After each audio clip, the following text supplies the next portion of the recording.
ఈ ఇంట్లో ఒక్కసారి చూడండి. తూర్పు వీధి గల స్థలం ఈటి వరకే, అంటే ప్రధాన వీధి ఉత్తరంలో ఉంది.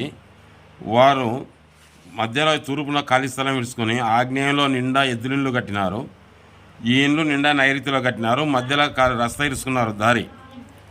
అయితే దీనికి తూర్పున వరండా ఉంది, ఆగ్నేయంలో బాత్రూమ్ ఉంది. ఈ స్థానంలో నిండా ఒక రూమ్ కట్టినారు. మధ్యన హాలు, కిచెను, మళ్ళీ ఇక్కడ 2 రూములు ఉన్నాయి. ఈ రూమ్లకు ఉత్తర వాయువులో డోర్ పెట్టినారు. ఇంకా ఫ్రెండ్స్, ఉత్తరం అంతా ఖాళీ ఉంది, ఇక్కడ ఈశాన్యం అంతా ఖాళీ ఉంది.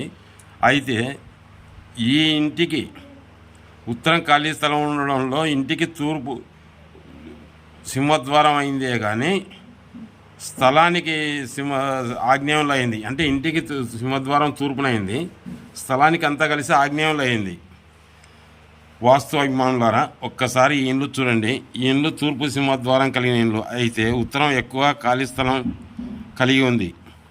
నిండా ఆగ్నేయంలో ఎద్దులిండ్లు ఉంది. ఇక్కడ ఉంది ఎద్దులిండ్లు అంతా, ఇక్కడ ఉంది ఎద్దులిండ్లు ఉంది. అయితే తూర్పు ఈశాన్యంలో రూమ్ కట్టినారు, ఆగ్నేయంలో బాత్రూమ్ కట్టినారు. దాని కిందనే గుంత ఆగ్నేయంలో ఉంది, నిండా ఆగ్నేయంలో గుంత ఉంది. మిగతా వరండా ఉంది, ఇదంతా వరండా ఉంది తూర్పుల్లా. అయితే స్థలం మొత్తం ఉత్తరం వీధి. అయితే ఉత్తరం ఖాళీ స్థలం వదిలి నిండా నైరుతిలో తూర్పు సింహద్వారం ఏర్పాటు చేసి ఇల్లు నిర్మించినారు. అయితే ఇంటికి తూర్పు సింహద్వారం అయింది కానీ స్థలానికి ఆగ్నేయంలో అయింది. దాని ఫలితంగా యజమాని కొంతకాలం మనశ్శాంతి లేక పిచ్చి పట్టినట్టు ప్రవర్తించినాడు. కొంతకాలానికి బాగైంది. రాజకీయంగా ఊరిలో ఒక వెలుగు వెలిగినాడు. ఉత్తర ఈశాన్య వీధి పోటు వలన బాగా సంపాదించినాడు. ఆ తర్వాత పెద్ద కుమారునికి ఆరోగ్యం బాగాలేక ఆయన బాధపడ్డాడు. పెద్ద కుమారునికి ఒక కుమార్తె ఉన్నది. అయితే ఆగ్నేయ దోషాల వలన ఆయన కుమార్తె భర్తను అత్తగారిని వదిలి పుట్టింటికి చేరింది. ఆమె ప్రభుత్వ ఉద్యోగస్తురాలు. అయినా భార్యాభర్తలు సరిపోగా విడిపోయినారు.